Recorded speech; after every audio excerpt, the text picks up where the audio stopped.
একবার একটা শেয়াল বনে বিচরণ করছিল। ও একটা ছোট্ট শাবক দেখতে পেল। ও ভাবলো, আজ একেই আমি খাবার হিসেবে গ্রহণ করব। আশেপাশে দেখলো কেউ দেখছে না, তো কেউ ছিল না। আর সেই শাবকের ওপর আক্রমণ করলো, যা হলো একটা ঘোর অপরাধ। বনের নিয়ম অনুসারে আপনি কখনোই শাবকের ওপর আক্রমণ করতে পারেন না। তারপর এই খবরটা যখন রাজা সিংহ জানতে পারলেন, সভার আয়োজন করলেন। কিন্তু সেখানে শেয়াল বলল, আমি তো এরকম কিছু করিনি। কিন্তু যদি আপনি এরকম বলেন, কোনো প্রমাণ দিন, এর কোনো সাক্ষী আছে? তখন রাজা সিংহ পেঁচাকে ডেকে পাঠালেন, যে সেই মুহূর্তে বৃক্ষের শাখার ওপর বসেছিল। সে সব কিছু দেখেছিল। পেঁচা সব সত্যি কথা বলল, আর শেয়ালকে মৃত্যুদণ্ড দেয়া হলো। এবার এই কাহিনী আমি আপনাকে কেন শোনালাম? কারণ মানুষও কখনো কখনো এরকম কর্ম করেন যা শিয়াল করেছে। এটা ভাবেন কেউ দেখছে না, যখন আমি অনুচিত কর্ম করতেই পারি। কিন্তু না, আপনি যাই করুন না কেন, কেউ না কেউ অবশ্যই তা দেখছে। কোনো ব্যক্তি না হলেও কোনো প্রাণী, না হলে কোনো যক্ষ বা দেব বা প্রেত। যদি এনারা কেউ না দেখেন, তাহলে ধরিত্রী মাতা দেখেন, যেখানে দাঁড়িয়ে আপনি সেই কর্ম করছেন, তাই না? তাই একটা কথা সবসময় মনে রাখবেন, কে দেখছেন কে দেখছেন না সেই বিষয়ে ভাবা ছেড়ে দিন। এটা খুব সহজ কথা। আপনি যদি উচিত কর্ম করেন, উচিত ফল পাবেন। যদি অনুচিত কর্ম করেন, তাহলে আপনি অনুচিত ফল অবশ্যই পাবেন। সেই জন্য উচিত পথে চলতে থাকুন, উচিত কর্ম করতে থাকুন, আর আমার সাথে ভালোবেসে বলুন, রাধা রাধা। আপনি কখনো কোনো বাজকে নিজের বাসা বানাতে দেখেছেন? এই বাজ যখনই কোনো বাসা বানায়, তখন উঁচু গাছের ডালে বা কোনো পর্বতের শিখরে বাসা বানায়, অনেক উচ্চতায়। আর সেখানে তার সন্তানও জন্মগ্রহণ করে। যখন এই সন্তানেরা জন্মায়, তখন এই বাজ খুবই ভালোবেসে এবং খুব সাবধানে এদের পালন পোষণ করে। নিজের ঠোঁট দিয়ে তাদের ঠোঁটে খাবার পরিবেশন করে। কিন্তু যেই সেই সন্তানেরা হৃষ্টপুষ্ট হয়ে যায় এবং সেই কথা বাজ নিজে বুঝতে পেরে যায়, সেই বাজ নিজেই সেই বাসা ছিন্ন ভিন্ন করে দেয়। সেই সন্তান যাদের সবেমাত্র ডানা গজিয়েছে, কিভাবে উড়তে হয় তারা জানে না, সেই সন্তানগুলিকে উচ্চতা থেকে ঠেলে দেয়। সেই সন্তান প্রথমে ভয়ভীত হয়ে যায়। তারা সামনে মৃত্যুকে দেখতে পেয়ে ভয়ের কারণে তাদের ডানা ঝাপটাতে থাকে। আর সেই প্রক্রিয়াতেই সেই সন্তানগুলি উড়তে শুরু করে দেয়। এবার এই ঘটনায় আমরা কি শিক্ষা পেতে পারি? এটাই, যদি আপনি মাতা পিতা হন, তাহলে নিজের সন্তানকে অবশ্যই স্নেহ করুন, কিন্তু তাদেরকে নিজের আঁচলের তলায় বেঁধে রাখবেন না। যদি আপনি চান আপনার সন্তান জীবনে উন্নতি করুক, তাহলে নিজের মুঠো থেকে তাদের স্বতন্ত্র করে দিন। এই সংসারে সংঘর্ষ করতে দিন। সেই সন্তান নিজেই বুঝতে পারবে যে জন্মের সময় পাওয়া ডানা কি করে ব্যবহার করতে হয়। আর আপনার চোখের সামনে আপনার সন্তান এই আকাশে উড়তে থাকবে। তাহলে আসুন আমার সাথে ভালোবেসে বলুন, রাধা রাধা। সংসারে সবচেয়ে পবিত্র মানা হয় গঙ্গা জলকে। কখনো ভেবে দেখেছেন কেন? কারণ গঙ্গা জলের আবির্ভাব অত্যন্ত শুদ্ধ হয়, তার জন্ম শুদ্ধ হয়, যেখান থেকে তার শুরু সেটাই শুদ্ধ হয়। আর শুরুটা শুদ্ধ হওয়া অত্যন্ত আবশ্যক। আমাদের জীবনে সবই শুরু হয় আমাদের ভাবনা থেকে। নিজের ভাবনাকে শুদ্ধ রাখুন, কারণ এই ভাবনা থেকেই আবির্ভাব হয় শব্দের। আপনার শব্দ শুদ্ধ রাখুন, কারণ এই শব্দ দ্বারাই আপনার কাজ সম্পন্ন হয়। আপনার কাজ শুদ্ধ রাখুন, কারণ এই কাজ দ্বারাই তৈরি হবে আপনার স্বভাব। স্বভাব থেকেই তৈরি হয় আপনার অভ্যাস, আর অভ্যাস থেকে তৈরি হয় আপনার চরিত্র। আর এই চরিত্র সংসারের সমক্ষে এক আদর্শ হয়ে ওঠে। তাই ভাবনা থেকে আদর্শের এই যাত্রা শুভ তখনই হয়ে ওঠে যখন আপনার ভাবনা শুদ্ধ হয়। এই সংসারে, এই জীবনে নিজের ভাবনা শুভ রাখলে, শুদ্ধ করলে আপনার মন সুপ্রসন্ন হয়ে বলবে, রাধা রাধা। মানুষ জন্মগ্রহণ করে, তার সাথে ভয়েরও জন্ম হয়। ছোটবেলা থেকেই আমাদের মনে কোনো না কোনো প্রকারের ভয় থেকেই যায়। কেউ এই বিষয়ে ভয় পায় যে তার কোনো বস্তু তার থেকে দূরে চলে যাবে। কেউ এই বিষয়ে ভয় পায় যে আমি নিজেকে হারিয়ে ফেলব। কেউ এই ভেবে ভয় পায় যে আমার প্রিয়জনেরা তারা যেন আমার থেকে দূরে না চলে যায়। কেউ এই ভেবে ভয় পায় যে আমরা যেন পথ না হারিয়ে ফেলি, আদি ইত্যাদি। কিন্তু সত্যি কথা বলতে, ভেবে দেখুন এই ভয় বাস্তবে কি? শুধুই একটা মনস্থিতি, আর কিছুই নয়। যা কিছু আপনি জীবনে পেয়েছেন তা একদিন আপনাকে হারাতে হবে। এই জীবন হলো আপনারই, কিন্তু তাও একদিন সমাপ্ত হবে। তাই ভয় পেয়ে কি লাভ? এই ভয় শুধু আপনাকে জীবনযাপন করা থেকে বাধা দিচ্ছে, আর কিচ্ছু নয়। পথ হারিয়ে ফেললেই বুঝতে পারবেন যে নতুন পথ কিভাবে বানাতে হয়।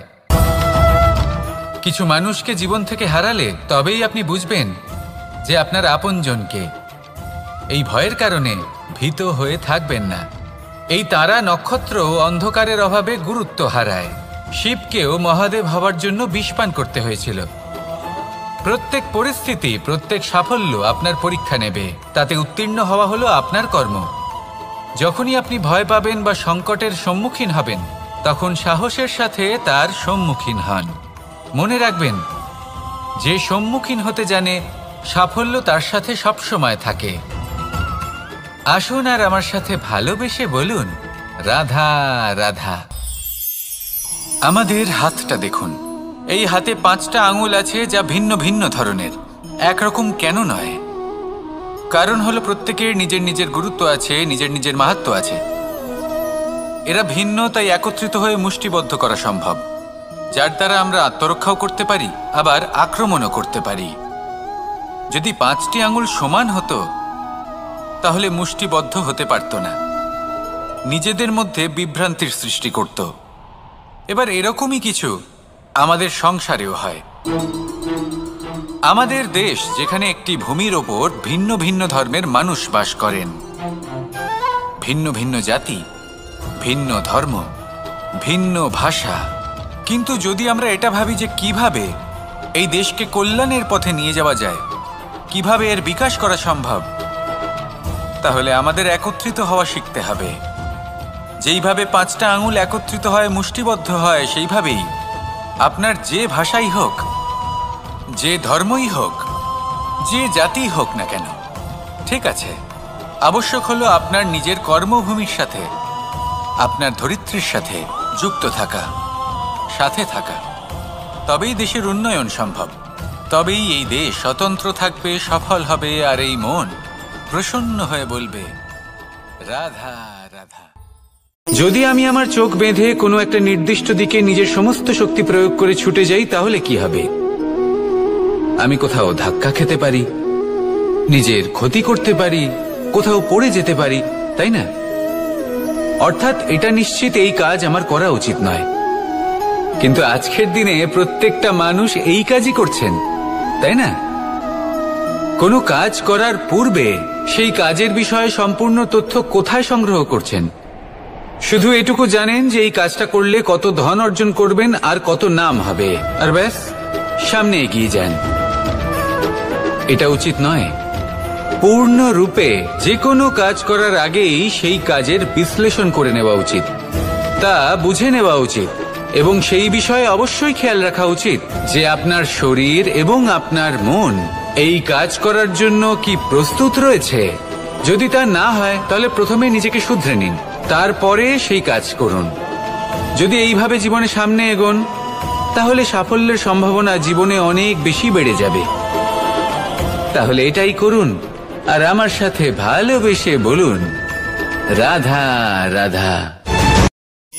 এই সংসারে সাফল্য লাভ করার জন্য জ্ঞানের প্রয়োজন হয়, পরিশ্রমের প্রয়োজন হয়, দৃঢ় নিষ্ঠার প্রয়োজন হয়, নিরন্তর চেষ্টা করা প্রয়োজনীয়। কিন্তু আরো কিছু আছে যা অত্যন্ত প্রয়োজনীয় এবং গুরুত্বপূর্ণ। তা হলো ভালো বন্ধু। তাদের থাকা অত্যন্ত প্রয়োজনীয়। যদি ভালো বন্ধু থাকে, তাহলে সময় এলে তারা ঢাল হয়ে আপনাকে সুরক্ষা করবেন, সময় এলে অস্ত্রের মতো শত্রুকে সংহারও করবেন। যদি তিনি জ্ঞানী হন, তাদের মধ্যে সদ্গুণ থাকে, তাহলে এই সব গুণ আপনার মধ্যেও প্রবেশ করবে। তাহলে সাফল্যের জন্য ভালো বন্ধু পাওয়া অত্যন্ত প্রয়োজনীয়। কিন্তু শুধু বন্ধু কেন, ভালো শত্রুও থাকা প্রয়োজনীয়। এবার আপনি ভাববেন, আমি কি বললাম? যদি আপনার জীবনেও ভালো অর্থাৎ শক্তিশালী শত্রু থাকে, তাহলে আপনিও শক্তিশালী হতে থাকবেন। এই শত্রু আপনাকে প্রেরিত করবে আরো বেশি শক্তিশালী হয়ে ওঠার। কখনো কোনো হরিণকে দেখুন, তীব্র গতিতে দৌড়তে থাকে। কেন তীব্র গতিতে দৌড়য়? এই কারণে নয় যে কোথাও তার জন্য মধুর ঘাস অপেক্ষা করে রয়েছে, না। সে এই কারণে তীব্র গতিতে দৌড়য় কারণ সেটা না করলে তার পেছনে একটি সিংহ আছে যে ওকে নিজের ভোজন করে ফেলবে। তাই জীবনে বিপদ, সংকট, এই সবকিছুও হলো অত্যন্ত গুরুত্বপূর্ণ। তার সম্মুখীন হতে শিখুন আর আমার সাথে ভালোবেসে বলুন, রাধা রাধা। লক্ষ্যে পৌঁছানো অত্যন্ত কঠিন হয়। কেউ ভাবেন যে কেন এত কঠিন হয়, কেন এত কষ্ট করতে হয় লক্ষ্যে পৌঁছানোর জন্য। এই লক্ষ্য সরলভাবে কেন আমার কাছে চলে আসে না? চলুন আপনাকে একটা কথা বলি, যদি আপনার লক্ষ্য কঠিন না হয়, তাহলে তাকে পাওয়া আপনার পক্ষে অসম্ভব হয়ে উঠবে। লক্ষ্যে পৌঁছানোর এই রাস্তায় আপনি যে কড়া রোদের সম্মুখীন হন, যার থেকে আপনি দূরে পালাতে চান, সেই রোদ আপনাকে প্রেরণা যোগায় যে আপনি এগোতে থাকুন। ভাবুন একজন যাত্রী যে কিনা নিজের লক্ষ্যের দিকে যাচ্ছেন, সেই পথে উনি যদি একটু ছায়া পেয়ে যান আর উনি ওখানে বিশ্রাম নেন, তাহলে তার সাথে তার ভাগ্য গভীর নিদ্রায় সেখানে বিলীন হয়ে যায়। তাই পরিশ্রমের কড়া রোদের থেকে কখনো দূরে পালাবেন না। জীবনে শুধু সামনে এগোতে থাকুন দৃঢ়তার সাথে। আর লক্ষ্য সরল হোক, কঠিন হোক বা অত্যাধিক কঠিন হোক, একটা কথা মনে রাখবেন, যে জীবনের লক্ষ্যে পৌঁছতে পেরেছে সে লক্ষ্য প্রাপ্তির জন্য আফসোস কখনোই করে না। রাধা রাধা। ধৈর্য, এই ধৈর্য কি কোনো গুণ, কোনো অনুভূতি, কোনো দৃষ্টিভঙ্গি? আমার জন্য ধৈর্য এক বাহন। আপনি হয়তো ভাবছেন, এই কেমন বাহন? বাহন তো ঘোড়া হতে পারে, হাতি হতে পারে, উটও হতে পারে, কিন্তু ধৈর্যকে বাহন বানানো মানে? চলুন আপনাকে একটা কথা বোঝাই। পৃথিবীতে এমন কোনো বাহন নেই যে তার আরোহীকে আছড়ে ফেলেনি। সেটা উট হোক বা হাতি হোক বা ঘোড়া হোক, চলতে চলতে কখনো নড়বড় করেই বসে। তারপর সেই আরোহী পরে কারোর পায়, তারপর পরে তার নিজের নজরে। কিন্তু ধৈর্যরূপী বাহন কখনো কাউকে ফেলে না, কখনো না। না সেই আরোহী কারোর পায়ে পড়ে আর না তো নিজের নজরে। কারণ ধৈর্য আপনাকে বিবেক প্রদান করে, বিবেক আপনাকে পরিকল্পনায় সাহায্য করে, আর পরিকল্পনা প্রদান করে আপনাকে শক্তি, আপনার লক্ষ্যের দিকে অগ্রসর হওয়া। বুঝলেন? ধৈর্যকে সঙ্গে রাখুন, নিজেকে আরো ধৈর্যশীল করে তুলুন। এই ধৈর্যের সাহায্যে আরোহণ করে দেখুন কিভাবে এই বাহন আপনাকে আপনার গন্তব্যে পৌঁছে দেবে। রাধা রাধা।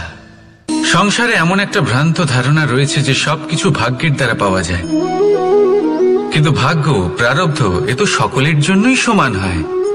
এটা তো ব্যক্তির উপরে নির্ভরশীল হয়, তার আকাঙ্ক্ষার উপরে নির্ভরশীল হয়, বাসনার উপরে নির্ভরশীল হয়, স্বভাবের উপরে নির্ভরশীল হয় যে উনি সেটা নিয়ে কি করেন।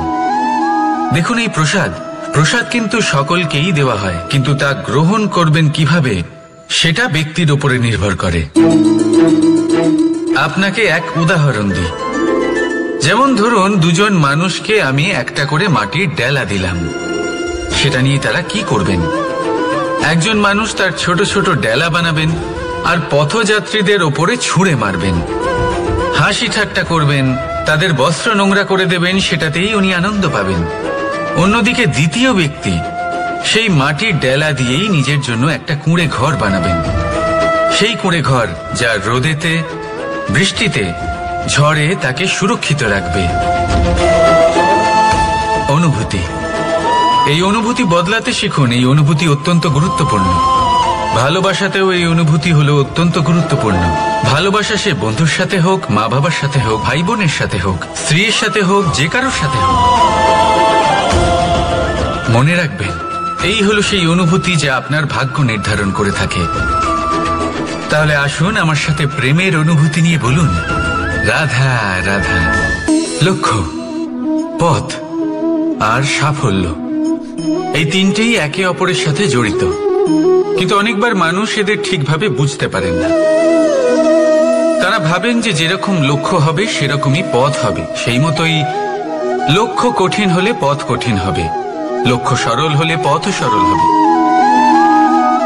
যদি আপনাকে আসল সত্যের সাথে অবগত করাই, তাহলে দেখবেন সবকিছুই এর উল্টো। লক্ষ্য নিজের পথ বানায় না, পথ সেটাই যেটা আপনি স্বয়ং নির্বাচন করে আপনি নিজে বানান। সেই অনুসারেই আপনি আপনার লক্ষ্যে পৌঁছতে পারবেন। সেই জন্য জীবনে যখনই লক্ষ্যে পৌঁছানোর পথের বিষয়ে আপনি কোনো সিদ্ধান্ত নেবেন, তাহলে তা ভেবে চিন্তে নেবেন, কারণ এই পথ অত্যন্ত গুরুত্বপূর্ণ।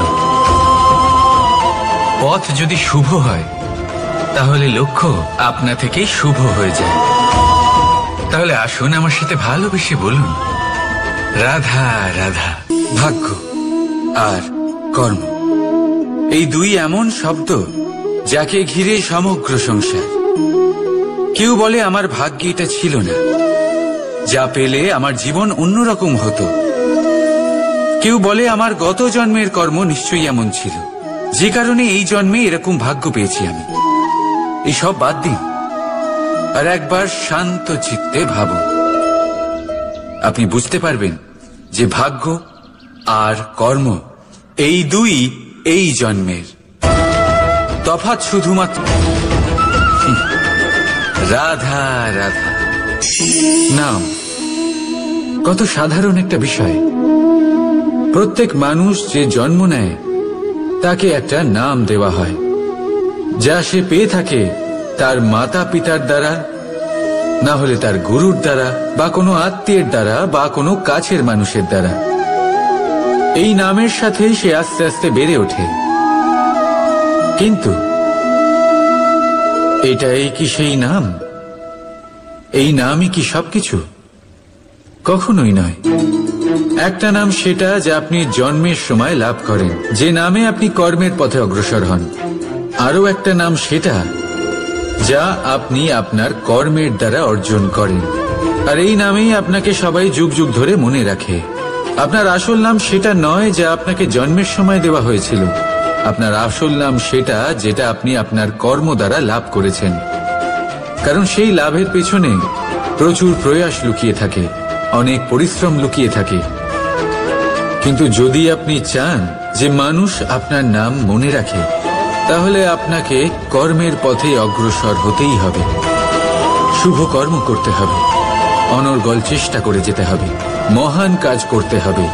আর বিশ্বাস করুন, আপনি একটা মহান নামের ফল অবশ্যই লাভ করবেন। রাধা রাধা। আমি এখানে একা এই বনে বসে আছি, বাঁশি বাজাচ্ছি। কার জন্য? কে আছেন এখানে? কেউ নেই। আমার প্রজা, আমার রাজ্য, আমার পরিবার আমার থেকে অনেক দূরে আছেন। আমি এখানে একা এই বনে বসে এই আকাশের এই রঙের, গাছের এই সব ফলের, মাটির সুবাসের আনন্দ উপভোগ করছি। কেন? আমি হলাম দ্বারকাধীশ। এমন কি রাজকীয় বা ভৌতিক সুখ রয়েছে যে আমি ওখানে পেতে পারি না? সবকিছুই পেতে পারি, তাও এখানে বনে একা বসে আছি। কোন সুখ খুঁজে চলেছি? একা থাকার সুখ। আমরা প্রত্যেকদিন অনেক মানুষের সাথে, চিন্তাধারার সাথে, কর্মের সাথে, পরিস্থিতির সাথে, সুখ দুঃখের দ্বারা বেষ্টিত থাকি। জীবনের এই চক্রে আমরা জড়িয়ে পড়তে থাকি।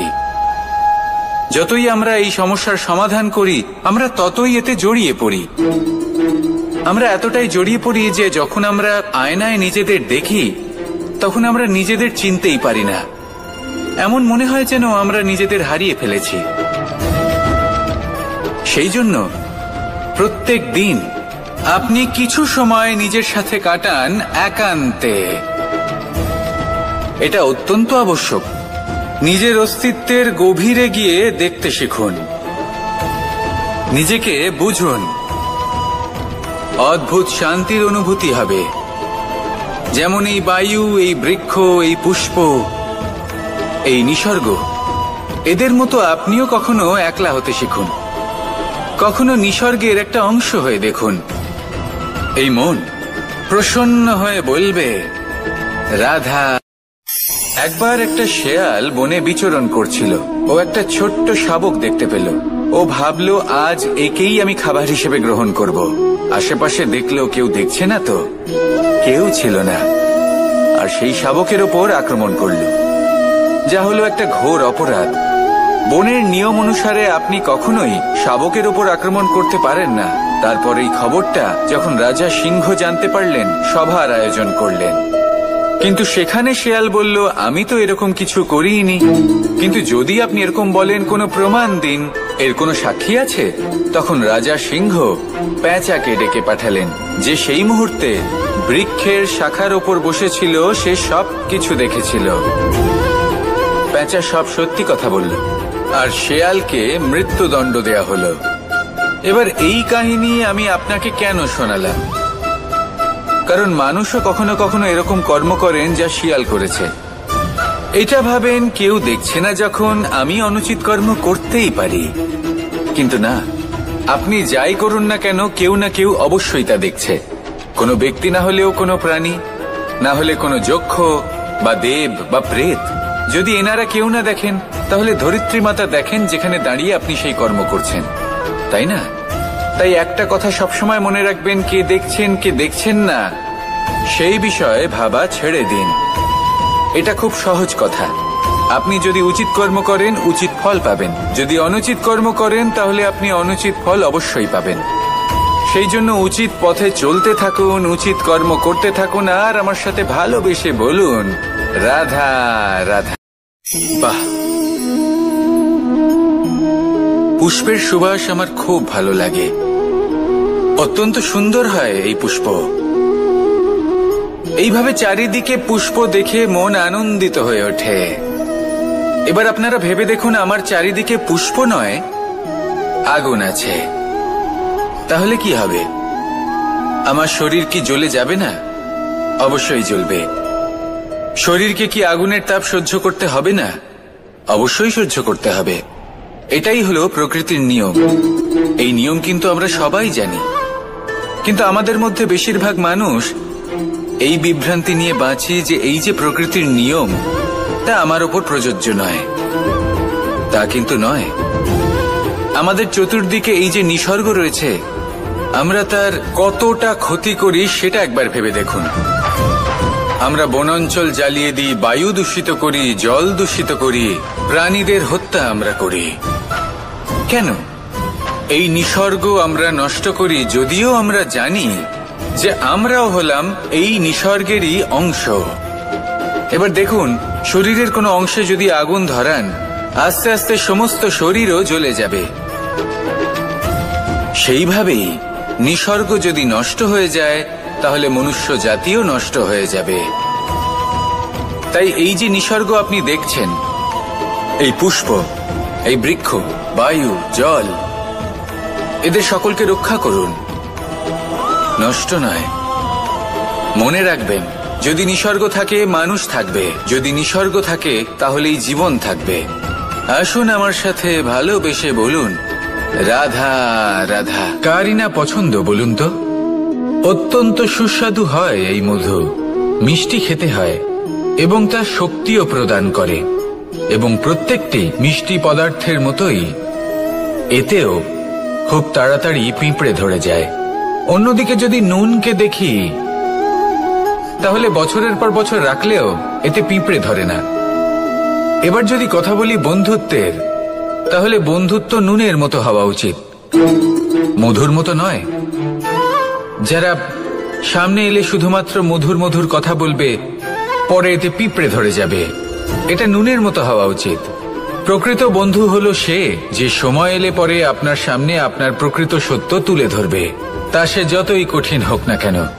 আপনার দোষ, আপনার অপগুণ, আপনার খামতি আপনাকে বলতে পারবে, যাতে আপনি সেগুলো শুনে মেনে নিয়ে তারপর নিজেকে শুধরোতে পারেন। এটাই হলো প্রকৃত বন্ধুত্ব। কখনো নিজের জীবনের আশেপাশে মন দিয়ে দেখবেন, অনেক সময় এমন মানুষ থাকেন, অনেক বন্ধু থাকেন যাদের দেখে আমাদের মনে হয় যে এনারা খুব কঠোর, এনাদের কথা খুব কটু। কিন্তু বেশিরভাগ এমন মানুষের মনটা যদি বুঝতে পারেন তাহলে দেখবেন তাতে কোনো মালিন্য নেই, এনাদের মন অত্যন্ত পবিত্র হয়। যদি আপনার জীবনেও এমন কোনো ব্যক্তি থেকে থাকে, এমন বন্ধু থাকে, তাহলে তাদের আগলে রাখুন আর আমার সাথে ভালোবেসে বলুন, রাধা রাধা। যতক্ষণ আমরা এই সংসারে জীবিত ততক্ষণ আমাদের সাথে সবকিছু থাকে, আমাদের ধন, সুখ স্বাচ্ছন্দ্য, আমাদের মিত্রগণ, আমাদের পরিবার, এই সমাজ, এই সবকিছু আমাদের সাথে থাকে। যেদিন আমরা এই সংসারকে ত্যাগ করব, এদের মধ্যে কেউ আমাদের সাথে যাবে না, না ধন, না স্বাচ্ছন্দ্য, না সম্পত্তি। এই সকল মানুষ, এই সমাজ, এরা শুধুমাত্রই শ্মশান পর্যন্ত আমাদের সাথে থাকতে পারবেন। তারপরে যদি আমাদের সাথে কিছু যেতে পারে তাহলে তা শুধুই আমাদের ধর্ম। আর এই সংসারে আমরা নিজেদের যে সুনাম রেখে যাই সেটা সম্ভব শুধুমাত্র কর্মের দ্বারা। সেই জন্য সংসারে যতদিন পর্যন্ত জীবিত আছেন, যদি কিছু অর্জন করতে চান তাহলে ধর্ম অর্জন করুন, ধর্মের বিষয়ে স্পষ্টতা অর্জন করুন এবং কর্ম অর্জন করুন। এটাই হবে আপনার অতীত এবং এটাই হবে আপনার ভবিষ্যৎ, এবং এটাই সকলকে প্রেরণা প্রদান করবে। আসুন আমার সাথে ভালোবেসে বলুন, রাধা রাধা। কোনো যাত্রায় যাব বলে মনে করি তখনই আমরা প্রস্তুত থাকি আসন্ন বিপদের জন্য বা সংকটের জন্য। যেমন যদি আমাদের মনে হয় যে আজকের পরিবেশ খুব ঠান্ডা হবে, তাহলে আমরা গরম বস্ত্র ধারণ করি বা সেটাকে সাথে নিয়ে যাই। যদি মনে হয় যে বৃষ্টি হতে পারে বা বৃষ্টি হয়ে চলেছে, আমরা দেখছি, তাহলে আমরা একটা ছাতা সাথে নিয়ে নিই। আমরা প্রস্তুত থাকতে চাই এবং এটাই উচিত, এবং সেই কারণেই আমরা যাত্রায় সাফল্য লাভ করি। কিন্তু যদি আমরা কথা বলি জীবনযাত্রা নিয়ে, যা কিনা সব থেকে বেশি গুরুত্বপূর্ণ, তাহলে তার জন্য আমরা পূর্ণরূপে প্রস্তুত থাকি না। আশেপাশের মানুষ, এই সমাজ, আমাদের সাথী, আমাদের মিত্ররা যে কোনো মুহূর্তে বদলে যেতে পারেন। সেই জন্য আমরা নিজেদেরকে কখনো সাবধান করি না, কখনোই নিজেদের প্রস্তুত করি না। আমাদের এটা কখনোই মনে হয় না যে এরকম হতে পারে, আর সেই কারণেই শেষে গিয়ে আমরা অত্যন্ত দুঃখ পাই। একটা অমূল্য শিক্ষা আছে যেটা আমাদের লাভ করা উচিত, সতর্ক থাকা উচিত। এই জীবনযাত্রার জন্য শুধুমাত্র এই পরিবেশের বিষয়ে তথ্য সংগ্রহ করা বা তাকে অনুমান করা, এটুকু হলেই চলবে না। আমাদের আশেপাশের মানুষজনকে দেখতে হবে, তাদের স্বভাব পরিস্থিতির ওপর নজর রাখতে হবে। যখন তারা রং পাল্টাচ্ছেন নজর রাখতে হবে, তা অত্যন্ত আবশ্যক। পরিবর্তন আপনার জীবনে অবশ্যম্ভাবী, সঠিকভাবে তার সম্মুখীন হন। আসুন আমার সাথে ভালোবেসে বলুন, রাধা। এই সংসারের সব থেকে বড় সুখ কি? কেউ বলবেন নিজের লক্ষ্য প্রাপ্ত করা, কেউ বলবেন ধন উপার্জন করা, কেউ বলবেন নিদ্রাই সব থেকে বড় সুখ, কেউ বলবেন রাজ্য লাভ করা, আবার কেউ বলবেন মাতার হাত থেকে খাবার খাওয়া, আদি ইত্যাদি। কিন্তু যদি সত্যি কথা বলি, এই সংসারের সব থেকে বড় সুখ হলো সেবা করা। কখনো কাউকে সেবা করে দেখুন। এই সেবা দ্বারা অন্য কোনো মানুষের আশীর্বাদ লাভ করাতেই সুখ রয়েছে। আপনার সেবা ভাব দ্বারা যখন কোনো মানুষ নিজের অন্তরাত্মা থেকে আপনাকে আশীর্বাদ করে, তার থেকে বড় সুখ আর কিছুই নেই। কারণ প্রত্যেক মানুষের মধ্যে ঈশ্বর বাস করেন। নরের সেবাই হলো নারায়ণের সেবা। নিষ্কাম সেবা করাই হলো সব থেকে বড় সুখ। তাই নিজের অন্তরে সেবার এই ভাব জাগ্রত করুন। যে সুখের কথা আমি বলছি, সেই সুখ অনুভব করেই দেখুন। এই মন সুপ্রসন্ন হয়ে বলবে, রাধা রাধা। বাহ, পুষ্পের সুবাস আমার খুব ভালো লাগে। অত্যন্ত সুন্দর হয় এই পুষ্প। এইভাবে চারিদিকে পুষ্প দেখে মন আনন্দিত হয়ে ওঠে। এবার আপনারা ভেবে দেখুন, আমার চারিদিকে পুষ্প নয়, আগুন আছে। তাহলে কি হবে? আমার শরীর কি জ্বলে যাবে না? অবশ্যই জ্বলবে। শরীরকে কি আগুনের তাপ সহ্য করতে হবে না? অবশ্যই সহ্য করতে হবে। এটাই হলো প্রকৃতির নিয়ম। এই নিয়ম কিন্তু আমরা সবাই জানি, কিন্তু আমাদের মধ্যে বেশিরভাগ মানুষ এই বিভ্রান্তি নিয়ে বাঁচি যে এই যে প্রকৃতির নিয়ম, তা আমার ওপর প্রযোজ্য নয়। তা কিন্তু নয়। আমাদের চতুর্দিকে এই যে নিসর্গ রয়েছে, আমরা তার কতটা ক্ষতি করি সেটা একবার ভেবে দেখুন। আমরা বনাঞ্চল জ্বালিয়ে দিই, বায়ু দূষিত করি, জল দূষিত করি, প্রাণীদের হত্যা আমরা করি। কেন? এই নিসর্গ আমরা নষ্ট করি, যদিও আমরা জানি যে আমরাও হলাম এই নিসর্গেরই অংশ। এবার দেখুন, শরীরের কোনো অংশে যদি আগুন ধরান, আস্তে আস্তে সমস্ত শরীরও জ্বলে যাবে। সেইভাবেই নিসর্গ যদি নষ্ট হয়ে যায়, তাহলে মনুষ্য জাতিও নষ্ট হয়ে যাবে। তাই এই যে নিসর্গ আপনি দেখছেন, এই পুষ্প, এই বৃক্ষ, বায়ু, জল, এদের সকলকে রক্ষা করুন, নষ্ট নয়। মনে রাখবেন, যদি নিসর্গ থাকে মানুষ থাকবে, যদি নিসর্গ থাকে তাহলেই জীবন থাকবে। আসুন আমার সাথে ভালোবেসে বলুন, রাধা রাধা।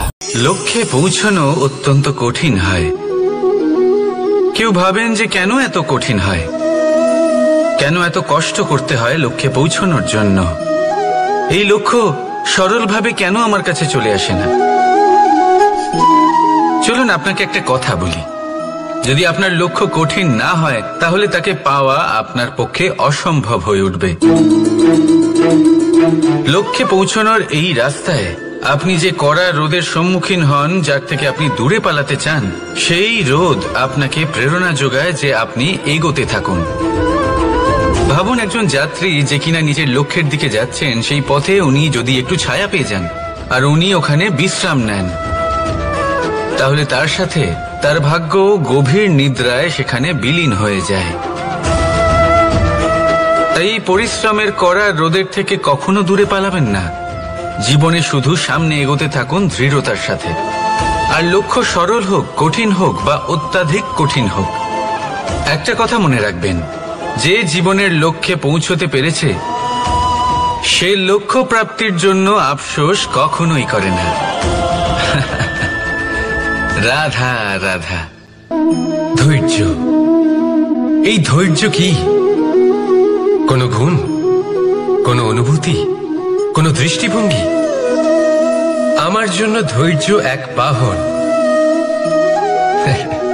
আপনি হয়তো ভাবছেন, এই কেমন বাহন? বাহন তো ঘোড়া হতে পারে, হাতি হতে পারে, উটও হতে পারে, কিন্তু ধৈর্যকে বাহন বানানো মানে? চলুন আপনাকে একটা কথা বোঝাই। পৃথিবীতে এমন কোনো বাহন নেই যে তার আরোহীকে আছড়ে ফেলেনি। সেটা উট হোক বা হাতি হোক বা ঘোড়া হোক, চলতে চলতে কখনো নড়বড় করেই বসে। তারপর সেই আরোহী পড়ে কারোর পায়, তারপর পড়ে তার নিজের নজরে। কিন্তু ধৈর্যরূপী বাহন কখনো কাউকে ফেলে না, কখনো না। না সেই আরোহী কারোর পায়ে পড়ে, আর না তো নিজের নজরে। কারণ ধৈর্য আপনাকে বিবেক প্রদান করে, বিবেক আপনাকে পরিকল্পনায় সাহায্য করে, আর পরিকল্পনা প্রদান করে আপনাকে শক্তি, আপনার লক্ষ্যের দিকে অগ্রসর হওয়া। বুঝলেন? ধৈর্যকে সঙ্গে রাখুন, নিজেকে আরো ধৈর্যশীল করে তুলুন। এই ধৈর্যের সাহায্যে আরোহণ করে দেখুন কিভাবে এই বাহন আপনাকে আপনার গন্তব্যে পৌঁছে দেবে। রাধা রাধা। সংসারে এমন একটা ভ্রান্ত ধারণা রয়েছে যে সবকিছু ভাগ্যের দ্বারা পাওয়া যায়, কিন্তু ভাগ্য, প্রারব্ধ, এ তো সকলের জন্যই সমান হয়। এটা তো ব্যক্তির উপরে নির্ভরশীল হয়। তার আকাঙ্ক্ষার উপরে নির্ভরশীল হয়, বাসনার উপরে নির্ভরশীল হয়, স্বভাবের উপরে নির্ভরশীল হয় যে উনি সেটা নিয়ে কি করেন। দেখুন, এই প্রসাদ কিন্তু সকলকেই দেওয়া হয়, কিন্তু তা গ্রহণ করবেন কিভাবে সেটা ব্যক্তির উপরে নির্ভর করে। আপনাকে এক উদাহরণ দিই। যেমন ধরুন, দুজন মানুষকে আমি একটা করে মাটির ডেলা দিলাম, সেটা নিয়ে তারা কি করবেন। একজন মানুষ তার ছোট ছোট ডেলা বানাবেন আর পথযাত্রীদের ওপরে ছুঁড়ে মারবেন, হাসি ঠাট্টা করবেন, তাদের বস্ত্র নোংরা করে দেবেন, সেটাতেই উনি আনন্দ পাবেন। অন্যদিকে দ্বিতীয় ব্যক্তি সেই মাটির ডেলা দিয়েই নিজের জন্য একটা কুঁড়ে ঘর বানাবেন। সেই কুঁড়ে ঘর যা রোদেতে, বৃষ্টিতে, ঝড়ে তাকে সুরক্ষিত রাখবে। অনুভূতি, এই অনুভূতি বদলাতে শিখুন। এই অনুভূতি অত্যন্ত গুরুত্বপূর্ণ। ভালোবাসাতেও এই অনুভূতি হলো অত্যন্ত গুরুত্বপূর্ণ। ভালোবাসা সে বন্ধুর সাথে হোক, মা বাবার সাথে হোক, ভাই বোনের সাথে হোক, স্ত্রীর সাথে হোক, যে কারোর সাথে হোক। মনে রাখবেন, এই হলো সেই অনুভূতি যা আপনার ভাগ্য নির্ধারণ করে থাকে। তাহলে আসুন আমার সাথে প্রেমের অনুভূতি নিয়ে বলুন, রাধা রাধা। লক্ষ্য, পথ আর সাফল্য, এই তিনটেই একে অপরের সাথে জড়িত, কিন্তু অনেকবার মানুষ এদের ঠিকভাবে বুঝতে পারেন না। তারা ভাবেন যে যেরকম লক্ষ্য হবে সেরকমই পথ হবে, সেই মতোই লক্ষ্য কঠিন হলে পথ কঠিন হবে, লক্ষ্য সরল হলে পথও সরল হবে। যদি আপনাকে আসল সত্যের সাথে অবগত করাই, তাহলে দেখবেন সবকিছুই এর উল্টো। লক্ষ্য নিজের পথ বানায় না, পথ সেটাই যেটা আপনি স্বয়ং নির্বাচন করে আপনি নিজে বানান। সেই অনুসারেই আপনি আপনার লক্ষ্যে পৌঁছতে পারবেন।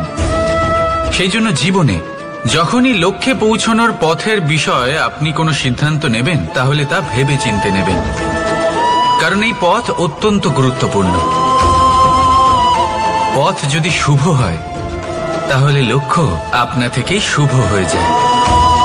তাহলে আসুন আমার সাথে ভালোবেসে বলুন, রাধা রাধা। ভাগ্য আর কর্ম, এই দুই এমন শব্দ যাকে ঘিরে সমগ্র সংসার। কেউ বলে আমার ভাগ্যে এটা ছিল না, যা পেলে আমার জীবন অন্যরকম হতো। কেউ বলে আমার গত জন্মের কর্ম নিশ্চয়ই এমন ছিল, যে কারণে এই জন্মে এরকম ভাগ্য পেয়েছি আমি। এসব বাদ দিন আর একবার শান্ত চিত্তে ভাবুন। আপনি বুঝতে পারবেন যে ভাগ্য আর কর্ম এই দুই এই জন্মের। তফাৎ শুধুমাত্র এটাই যে যদি ভাগ্যের কথা বলা হয়, তাহলে আপনি এই ভাগ্যের থেকে যত বেশি আশা করবেন, তত বেশি নিরাশ হবেন আপনি, কারণ এই আশা আপনাকে কর্ম করা থেকে আটকায়। যদি কথা বলা হয় কর্মের, তাহলে নিজের কর্মের প্রতি যত বিশ্বাস রাখবেন, তত বেশি সফলতা আপনার কাছে আসবে।